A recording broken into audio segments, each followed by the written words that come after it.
آخر کل رات ایسا کیا ہوا کہ تمام ڈی ایس این جی تمام چینلز جو تھے ان کو آف لائن کر دیا گیا، اور اس کے بعد ایک ایسی وہاں کیا چیز ہوئی کہ جو کوئی بھی رپورٹ نہیں کر پا رہا. جو اس ٹائم پی ٹی آئی کی قیادت ہے وہ ساری کی ساری کمپرومائزڈ ہے، وہ اسٹیبلشمنٹ سے ملی ہوئی ہے، وہ 2 نمبر گیم کھیل رہی ہے، اپنے مفادات کے لیے عمران خان کو قربان کرنے پہ تیار ہے. اور آج عمران خان اکیلا ہے، یہ بات میں آپ کے بڑے اعتماد سے یقین سے کہہ رہا ہوں کہ اس ساری لڑائی میں عمران خان اکیلا ہے. اور اس پچھلے جو 72 گھنٹے ہیں انہوں نے ہر چہرے کو ایکسپوز کر دیا ہے. 27 تاریخ کو اتنا جتھا جو پنجاب حکومت کہہ رہی ہے کہ چند 100 لوگ تھے، لیکن کچھ لوگ رپورٹ کر رہے ہیں کہ ہزاروں کی تعداد میں تھے، کچھ لوگ کہہ رہے ہیں کہ لاکھوں کی تعداد میں تھے. ڈی چونک کس طرح پہنچ گئے؟ بات یہ نہیں ہے کہ وہ 1000 تھے، درجن تھے یا 2000 تھے، سوال یہ کہ کیسے پہنچ گئے. آپ نے تو دعویٰ کیا تھا کہ چڑی پر نہیں مارے گی.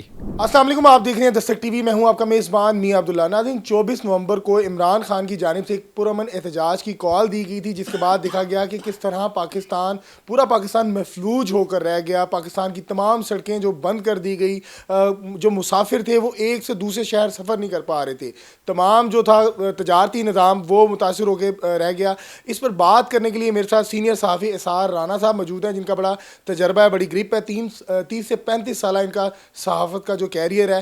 آج ان سے بات کریں کہ آخر کل رات ایسا کیا ہوا کہ تمام ڈی ایس این جی تمام چینلز جو تھے ان کو آف لائن کر دیا گیا، اور اس کے بعد ایک ایسی وہاں کیا چیز ہوئی کہ جو کوئی بھی رپورٹ نہیں کر پا رہا. السلام علیکم سر. جی وعلیکم سر، کیسے ہیں آپ؟ Thank you. سر، سب سے پہلے تو مجھے بتائیے گا کہ عمران خان کی طرف سے جو احتجاج کی کال دی گئی تھی، اس کا مقصد کیا تھا؟ دیکھو، اس کا جو بھی مقصد ہو، عمران خان نے ایک اور قدم آگے آ گیا. جو کچھ بھی ہوا اب وہ ہسٹری ہے، تاریخ ہے. اگر تاریخ آج سچ نہیں بولے گی کل بول دے گی. تو اس نے تو 3 بنیادی جمہوری حق کے اوپر بات کی تھی. اب وہ اگر کسی اور رخ جاری ہے، یہ چلی گئی ہے، تو اس میں کیا کہا جا سکتا ہے. لیکن ہر شخص کی ایک جمہوری جدوجہد ہوتی ہے، وہ اسے کرتا ہے. سر، آپ کو نہیں لگتا کہ جس طرح تمام جو قیادت تھی، جس طرح انہوں نے ان کو پبلک کو آگے لے کر آئے، اور اس کے بعد آپ نے یہ بھی دیکھا کہ پبلک کے اندر ان کے جو کارکنان تھے، جو ان کو فالو کرنے والے تھے، ان کے اندر بڑا غصہ تھا. انہوں نے علی مین گنڈا پور کی گاڑی کے اوپر پتھراؤ کیا، جس طرح بھی غصے کا اظہار کیا، اور ان کو واش روم جانے کی اجازت نہیں دی. ایسی کیا وجہ بن گئی کہ جو بندہ آپ کو لیڈ کر رہا ہے اس کے ساتھ آپ کا اس طرح کا لگاؤ کیا وجہ بن گئی؟ دیکھو، میں ایک بات آپ کلیئر سمجھ لیں. جو اس ٹائم پی ٹی آئی کی قیادت ہے وہ ساری کی ساری کمپرومائزڈ ہے، وہ اسٹیبلشمنٹ سے ملی ہوئی ہے، وہ 2 نمبر گیم کھیل رہی ہے، وہ اپنے مفادات کے لیے عمران خان کو قربان کرنے پہ تیار ہے. اور آج عمران خان اکیلا ہے، یہ بات میں بڑے اعتماد سے یقین سے کہہ رہا ہوں کہ اس ساری لڑائی میں عمران خان اکیلا ہے. اور اس پچھلے جو 72 گھنٹے ہیں انہوں نے ہر چہرے کو ایکسپوز کر دیا ہے. کوئی چہرہ ڈھکا چھپا نہیں رہا، سب چہرے بے نقاب ہو گئے. اور یہ سارے وہ لوگ ہیں جو عمران خان کے نام پہ موجے کرتے ہیں، لیکن عمران خان کے ساتھ ان میں سے ایک بندہ نہیں کھڑا ہوا. کیا اس چیز کا عمران خان صاحب کو پتہ ہے کہ میں جن اپنی رہنما قیادت کے اوپر اتنا اعتماد کر کے فائنل کال دے رہا ہوں وہ میرے ساتھ مخلص نہیں ہے؟ ظاہر ہے اسے پتہ ہے. یہ بات تو اس نے 10 میرے موجودگی میں بھی کہی ہوئی ہے کہ مجھے پتہ ہے یہ سارے کون لوگ ہیں. لیکن اس کے پاس اور کوئی آپشن ہی نہیں ہے، وہ کیا کر سکتا ہے. یہی لوگ ہیں نا جن میں جن کے ذریعے کر سکتا ہے. اکیلا تو کچھ نہیں کر سکتا. اکیلا اس کی صرف 3 بہنیں ہیں یا اس کی بیوی ہے، اس کے علاوہ تو کوئی نہیں ہے.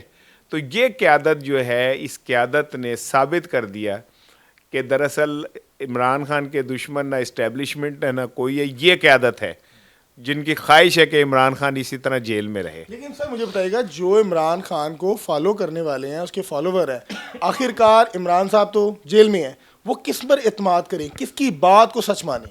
اب تو یہ تو دیکھ لینا، ثابت ہو گئی نا کہ اب وہ کسی کی بات نہیں مانتے. آپ نے دیکھ لیا، آپ نے خود ہی کہا کہ وہ انہوں نے تو پیشاب کرنے کے لیے نہیں جانے دیا گنڈا پور کو، اس لیے کہ دے ڈونٹ بلیو ہم. تو قیادت نہ ہونے کا یہ ہوا کہ جو عام ورکر ہے اب اس نے قیادت اپنے ہاتھ میں لے لی ہے، اب وہ ڈیسیژن خود کرتی ہے. تو یہ بڑی خوفناک بات ہے اس قیادت کے لیے کیونکہ اسی قیادت میں سے اگر یہ نئی قیادت نکل آئی تو وہ کمپرومائز نہیں کرے گی کسی سے بھی. یہی وہ لوگ تھے جو زمان پارک کے باہر جو ہے ایک ٹکٹ لینے کے لیے بڑی لائنوں میں کھڑے رہتے تھے، جس میں راجہ صاحب بھی ہیں اور دوسرے بھی ہیں. لیکن کل خاص طور پہ دیکھا گیا کہ تمام کے تمام لوگ، تمام کے تمام ایم این ایز جو تھے وہ کوئی بھی نظر نہیں آئے. علی صاحب نظر نہیں آئے اور جو دوسرے تھے وہ بھی نظر نہیں آئے. کیا ان کو انسٹرکشن نہیں تھی اس دھرنے پہ یا احتجاج پر جانے؟ میں یہی کہہ رہا ہوں نا کہ وہ کال ٹھیک تھی یا غلط تھی، یہ علیحدہ بحث ہے. لیکن اگر وہ عمران خان کی کال تھی تو پھر ان سب کو اس کے ساتھ کھڑا ہونا چاہیے تھا. خان کی بات کر رہے ہیں؟ ہاں جی، تو کوئی نہیں کھڑا ہوا. یعنی پارٹی کے ساتھ اور اس سارے میں پنجاب کی قیادت انتہائی بزدل، منافق اور گھٹیا ترین نکلی ہے، جنہوں نے اس موقع کے اوپر آ کے ہم دیکھیں وہ جو انہوں نے بشر نے کہا کہ میرے پٹھانوں غیور پٹھانوں یہ وہ، اس میں بہت سارے لوگوں نے کہا کہ جی وہ غیور ہیں تو پنجابی کہیں تو، لیکن پنجاب نے ثابت کر دیا کہ وہ طاقت کے سامنے ایسے نہیں کھڑے ہوتے. ٹھیک ہے نا. اور یہ جتنی لڑائی ہوئی یہ کے پی کے لوگوں کی لڑائی تھی اور وہ لوگ ہی تھے سارے. تو یہ بڑا بدقسمت سا موقع ہے کہ پنجاب نے ایک دفعہ پھر. رانا صاحب مجھے بتائیے گا کہ آپ کا ماشاءاللہ بڑا تجربہ ہے، ہم تو آپ کے آگے بچے ہیں، کیا آپ کو لگتا ہے یہ پرامن احتجاج تھا، اس میں کوئی اشتعال انگیزی نہیں تھی، کوئی اس طرح کی ایکٹیویٹیز نہیں تھی؟ دیکھیں میں ایک بات آپ کو بتاؤں کہ اتنے بڑے موب کو، لیڈر لیس موب کو سنبھالنا بہت مشکل ہوتا ہے. اسی میں بہت سارے لوگ اور بھی ہوں گے جو اپنے مقاصد کے لیے اکٹھے ہوئے ہوں گے. اس میں ایسے لوگ بھی ہو سکتے ہیں جو چاہتے ہوں کہ کوئی تخریب کاری ہو تاکہ پی ٹی آئی کے اوپر ایک نیا 9 مئی پڑ جائے. اس میں ایسے بھی لوگ ہوں گے جو پاکستان دشمن ہوں گے اور وہ بھیس بدل کے شریک ہو گئے ہوں گے. تو یہ کوئی گارنٹی تو نہیں ہے کسی بات کی بھی. نہ میں ان لوگوں کی کوئی ترجمانی کر سکتا ہوں کہ وہ سارے ٹھیک تھے، ٹھیک ہے نا، لیکن کیا پتہ کون تھے، یہ تو وقت آنے پہ پتہ چل سکتا ہے. صحیح. سر مجھے بتائیے گا، پنجاب حکومت کی جانب سے ایک دعویٰ کیا گیا تھا کہ اٹک ریڈ لائن ہے، کیسے پاسبل ہے کہ 3 دن پورے پاکستان کو محصور کر کے رکھ دیا گیا اور اس کے بعد 27 تاریخ کو اتنا جتھا، جو پنجاب حکومت کہہ رہی ہے کہ چند 100 لوگ تھے، لیکن کچھ لوگ رپورٹ کر رہے ہیں کہ ہزاروں کی تعداد میں تھے، کچھ لوگ کہہ رہے ہیں کہ لاکھوں کی تعداد میں تھے. ڈی چونک کس طرح پہنچ گئے؟ بات یہ نہیں ہے کہ وہ 1000 تھے، درجن تھے یا 2000 تھے، سوال یہ کہ کیسے پہنچ گئے. آپ نے تو دعویٰ کیا تھا کہ چڑی پر نہیں مارے گی، وہ تو 3 دن وہاں بیٹھے رہے. آپ نے کہا جی ہم نے ایپلیٹ گنز اور 40,000 نئی گولیاں اور آنسو گیس کے نئے شیل لے لیے ہیں، ہمارے جوان ایسے ہیں وہ بڑھ کے مارتے پھر رہے تھے، مارچ کرتے پھر رہے تھے. آپ نے کنٹینر کے پیچھے کنٹینر لگا دیا تھا. آپ کہہ رہے تھے چڑی پر نہیں مارے گی، وہ تو وہاں پہنچ گئے. پہنچ کے 3 دن انہوں نے دھرنا بھی دیا. کس کی نااہلی سمجھتے ہیں آپ اس کے پیچھے؟ یہ ساری انتظامیہ نااہل ہے.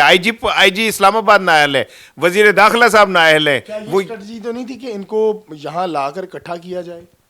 نہیں، یہ کون سی اسٹریٹجی ہوئی جس میں آپ خود کیا کہتے ہیں ایک پینک کریٹ کروائیں اور ایک خود لائن آرڈر کی. ہاں اس احتجاج کو کامیاب کا اگر کسی نے کیا ہے نا تو وہ خود حکومت ہے.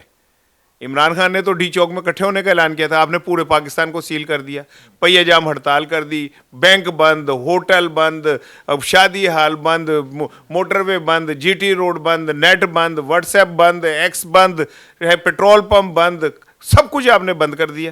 سر رانا صاحب مجھے بتائیے گا کہ اگر ریلیف کی بات کی جا رہی ہے، کیونکہ کئی لوگ بات کر رہے ہیں کہ خان صاحب ریلیف کے لیے احتجاج کر رہے ہیں، سر آپ کو نہیں لگتا کہ اگر ریلیف لینا تو وہ عدالت سے لیں، اس طرح بلیک میل کر کے پوری پاکستانی عوام کو تنگ کر کے نہ ریلیف مانگیں؟ بات یہ کہ ریلیف تو عدالتوں نے بھی نہیں دینا، عدالتوں نے انصاف دینا ہے.